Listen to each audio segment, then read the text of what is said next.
दिया। तुमने अपने रहबर को इतना घटाया कि अपने जैसा मुल्ला जैसा बशर बना दिया। ईसाइयों ने कहा उनका रहबर कलेमतुल्लाह है, तुमने कहा तुम्हारे रहबर को 40 साल तक कलमा भी नहीं आया। ईसाइयों ने कहा उनका रहबर जिंदा है, तुमने फैसला कर दिया तुम्हारा रहबर मुर्दा है।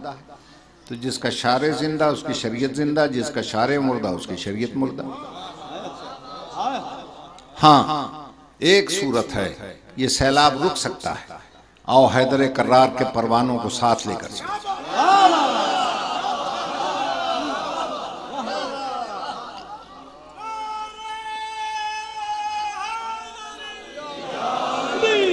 इसलिए कि दो कौमों से मुकाबला है, एक यहूदी एक ईसाई।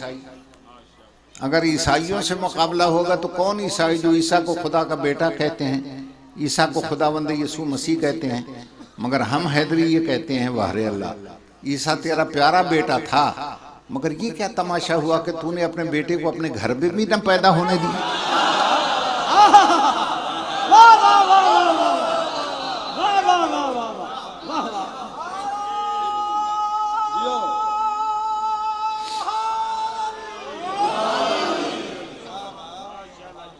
तो उसका मुकाबला वो मिल्लत करेगी जब उसका रहबर पैदा हुआ हो, वो अल्लाह के घर की दीवारें शक होकर कहें यहाँ आओ, ये फख्र ईसा की जगह, ईसा की जगह नहीं है।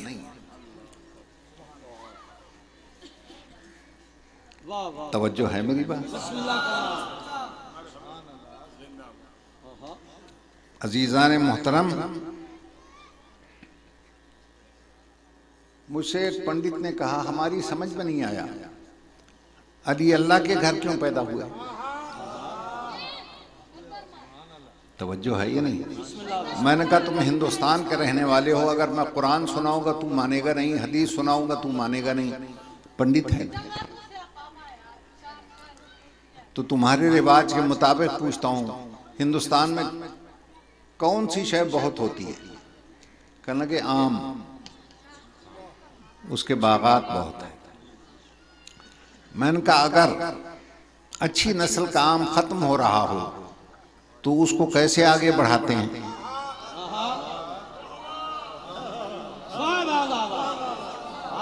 कहने लगा पैबंद के जरिए। मैंने कहा बस यहीं से समझ ले तू, अल्लाह ने दुनिया में एक नबूवत का शजर पैदा किया। जब 1,24,000 बहारें देखकर वो बिला फसल हो गया,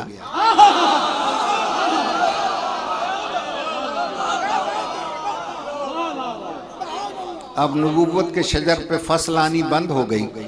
अल्लाह ने उसकी नस्ल को आगे बढ़ाने के लिए उसी जिन्स का एक पौधा अपने सरकारी बंगले के गमले में पैदा कर दिया।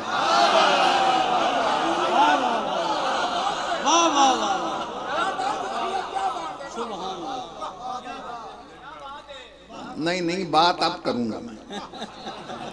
वो जो पौधा उसने अपने सरकारी बंगले के गमले में पैदा किया ना, पौधा इतना ताकतवर और जोरदार था कि गमले में शगाफ आ गया।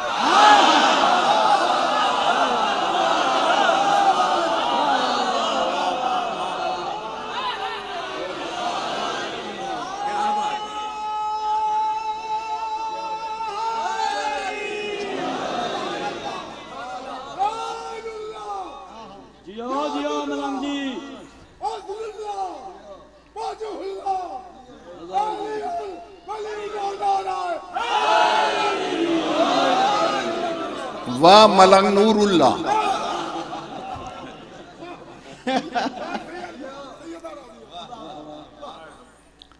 चुनांचे जब वो पौधा परवान चढ़ गया ना, अल्लाह ने उसे नबूवत की एक शाख से पैबंद कर दिया। वो शाख को लेके घर आ गया तो नबूवत की फसल फिर पैदा होनी शुरू हो गई। अब जो उसमें पहला समर आया उसमें दोनों खूबियां थी, नबूवत की खुशबू भी थी, इमामत का जायका भी था।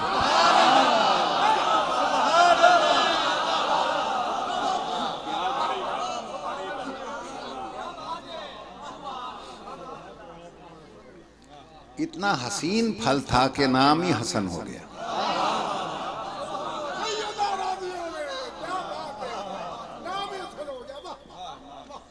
फिर छोटा हसन आया, उसे अरबी में हुसैन कहते हैं। तो पूछने वाले अक्सर पूछ लेते हैं, ये तो खुशी की बात है, रोते क्यों हो? रोते इसलिए हैं कि बाग़े रिसालत के बागियों ने इतने शीरीं फलों को तीरों का निशाना बना दिया। बजाय हाथ से तोड़ने के इन पे तीर बरसा दिया। बड़ा समर जो था उस पर तीर थे और छोटा समर तीरों पर था।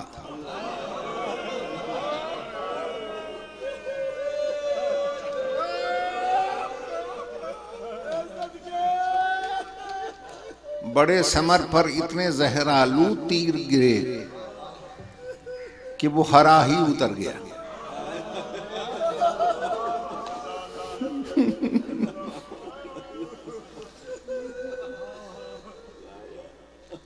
और जो समर बड़ा था उस पर तीर थे, उसके तीर तो सबने निकाले, बहनों ने, भाइयों ने, सबने निकाले। और जो समर तीरों पर था उसके तीर किसी ने नहीं निकाले। हो सकता है आप सोचें कोई निकालने वाला नहीं होगा, नहीं, अल्लाह रखे उसकी बहन भी थी, बेटी भी थी। फिर आप सोचेंगे शायद किसी ने जाने नहीं दिया, नहीं, वहीं से गुजारा गया। फिर क्यों ना निकाले तीर? बस मसाइब मेरे बात पढ़ने वाले खूब सुनाएंगे, मैं एक जुमला कहकर बयान मुख्तसर करता हूं। अजीजों, तीर निकाले जाते हैं हाथों से।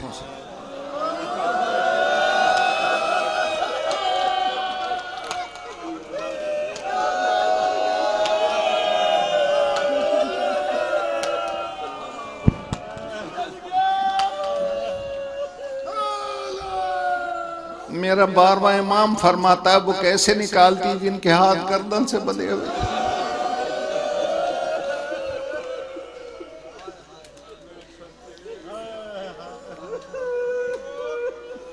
भाई की लाश का तवाफ तो करती रही मगर तीर नहीं निकाला। मगर आलिमा गैर मुअल्लिमा थी, कहने लगी, हुसैन भाई, मुझे याद है बचपन में ईद का जोड़ा अम्मा ने जन्नत के दर्जी से मंगवाया था।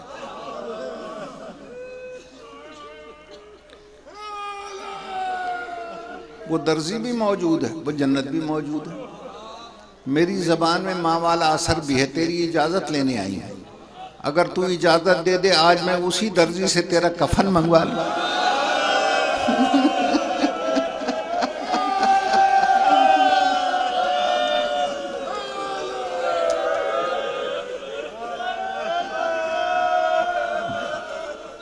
शहीद आजम की लाश तड़प गई। आवाज आई, मेरी बहन तकलीफ न कर, जिन जालिमों ने अंगूठी के लालच में मेरी उंगली नहीं छोड़ी वो जन्नत का कफन कैसे छोड़ दें? बेकफन दफन हो जाने थे।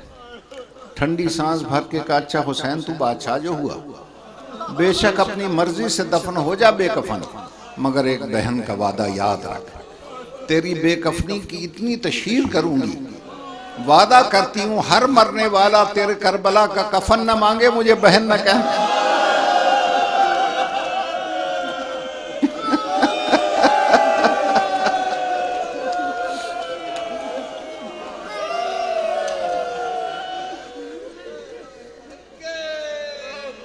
आज हर एक की ख्वाहिश होती है मुझे करबला का कफन मिले। अल्लाह आपको शाम ले जाए, वहां मजार पर पहुंचने से पहले चादरें मिलती हैं। हर खातून पहले सर पे चादर रखती है, फिर बीबी के मजार पे जाती है। वो या बहन कहती है, हुसैन तुझे कफन नहीं मिला, कफन तू तकसीम कर, मुझे चादर नहीं मिली,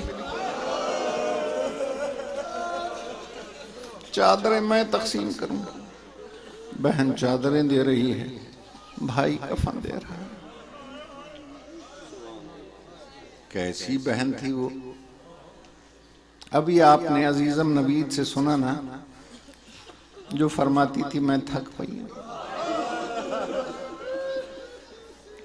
जब घर में चलती थी ना तो मौला अली अपनी अबा कदमों के नीचे बिछा देते थे।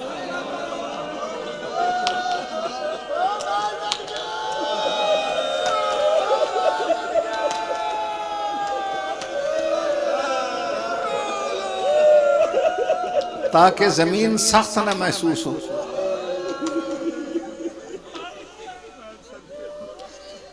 अली की इस नाजुक मिजाज बेटी को जालिमों ने 9-9 मील पैदल चलाए,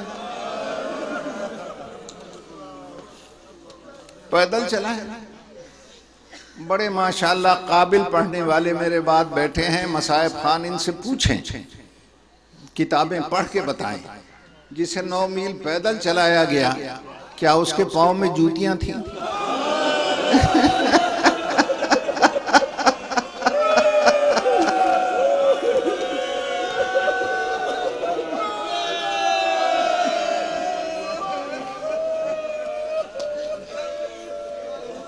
जूतियां तो शाम गरीमा खैमों में जल गई थी।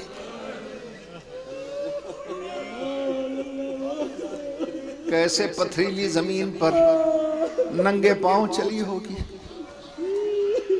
मगर उसी मुअज्जमा की कसम, जब दरबार में कदम रख के ज़बान मुबारक से कहा ना बिस्मिल्लाहिर्रहमानिर्रहीम, वो जलाल था आवाज में कि पूरा दरबार ताजीम के लिए बेसाख्ता खड़ा।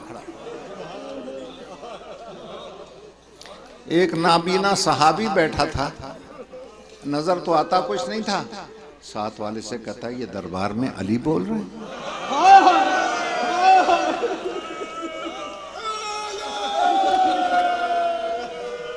उसने कहा बाबा अली नहीं है, फिर कौन है? कि बिनते अली है। ऐसे सहाबियों पर हमारी जाने कुर्बान। कहता है अली की बेटी और लफंगे का दरबार कैसे आई है? साथ वाला कहता आई नहीं, लाई गई है। तो घबरा के कहता है लाई गई है? कहता है शुक्र कर तेरी आंखें नहीं है, वो तो नंगे सर भी है।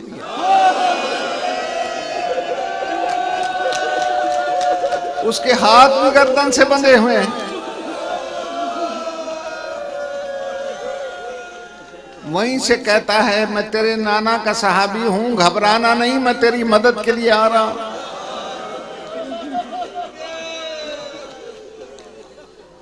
किसी ने पूछ लिया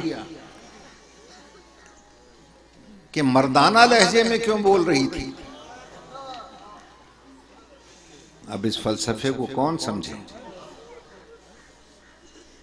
मैं पूछता हूं क्या घर में कभी बाप के लहजे में बोली?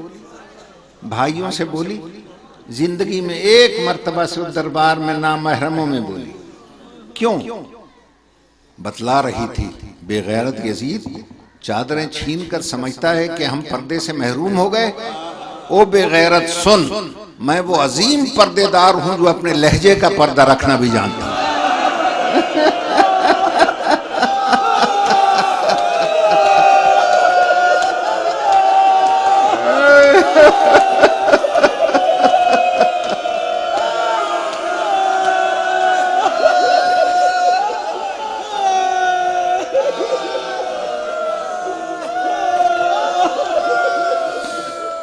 मैं अपनी आवाज को बेपर्दा क्यों करूं?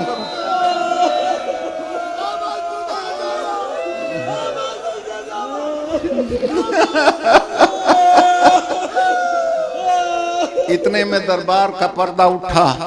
एक बूढ़ी औरत सर पीटती हुई दरबार में आ गई। यजीद ने देखा उसकी अपनी बीवी थी। उसने अबा उतार के बीवी पे फेंकी, क्यों बाहर आ गई? मर्दों में अंदर जा। उसने अबा एक तरफ फेंकी, यजीद को धक्का दिया और कहा बेगैरत अपनी बीवी के पर्दे का ख्याल है और जिसकी माँ का जनाजा रात के अंधेरे में उठा भरे दरबार में फरियाद कर रही, कोई सर पे चादर रखने वाला।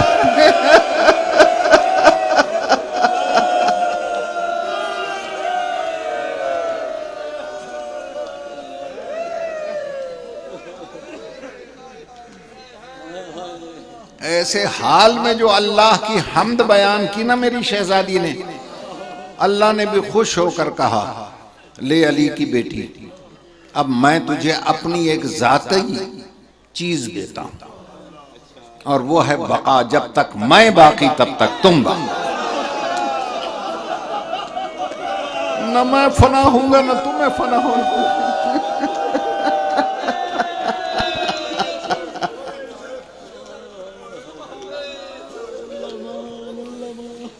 अजीजो,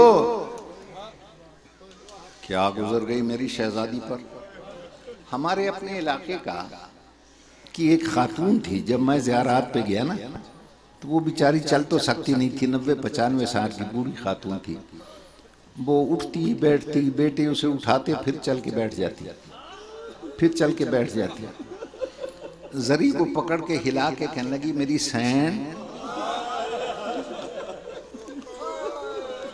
अब उसके जुमले उसी की जबान में, कहती मेरी सैन तेनू हिको अरमान खा गया, तेनू कह नहीं परचाया, तेनू परचाया किसे नहीं।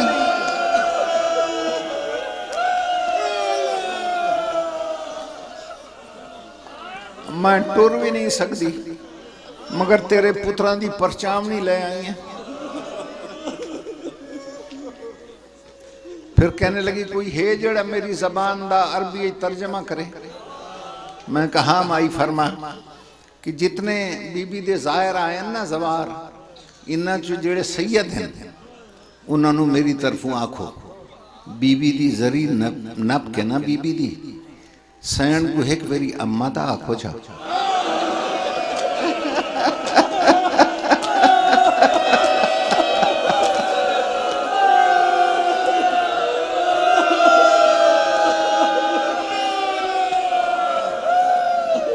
आखो अम्मा, हम करबला में थे नहीं, वरना शाम की राहों के कांटे अपनी आंखों से निकाल के फेंक देते।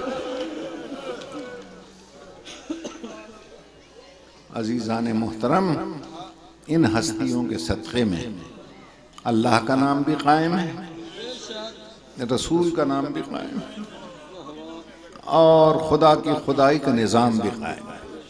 अल्लाह आपको सलामत रखे भाइयों। बस मैं बाकी टाइम अपने बात वालों को देता हूँ। खुदा हाफ़िज़।